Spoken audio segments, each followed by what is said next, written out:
அல்லாஹ் உங்களுக்கு ஒரு நாளில் ஒரு முக்கியமான அல்லாஹ் உங்களுடைய ஒரு நாளுடைய ஒரு அல்லாஹ்வுடைய அன்பையும் அல்லாஹ்வுடைய அருளையும் பரக்கத்தையும் அந்த நாளுக்கு கொடுக்கணுமா, 2 விஷயத்தை செய்வாங்கன்னு சொல்லுவேன். ஒன்று, காலையிலையும் மாலையிலையும் குர்ஆன் ஓதுங்க.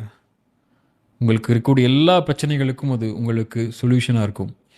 2வது, ஒரு நாளைக்கு ஒரு முறையாவது, நானும் அதில் குறைபடுறேன், அல்லாஹ் என்னை மன்னிக்கணும், இது மூலியமா அல்லாஹ் என்னை சீர்திருத்தணும். ஒரு நாளைக்கு ஒரு முறையாவது உங்கள் தாய் தந்தைகிட்ட ஃபோன் பண்ணி பேசுங்க.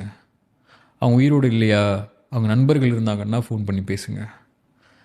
அல்லாஹ் உங்களுக்கு பரக்கத் செய்வான் அது மூலியமா.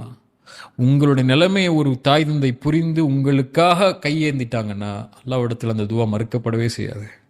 ஒரு தாய் கேட்கக்கூடிய அந்த இஹ்லாஸான துஆ மாதிரி இந்த உலகத்தில் யாரும் உங்களுக்காக துவா செய்ய மாட்டாங்க. அந்த உறவை கையில் வச்சுக்கிட்டிங்கன்னா அல்லாஹ் உங்களோட இருப்பான். அந்த உறவை விட்டுட்டிங்கன்னா அல்லாஹ் உங்களோட ஒருபோதும் இருக்க மாட்டான்.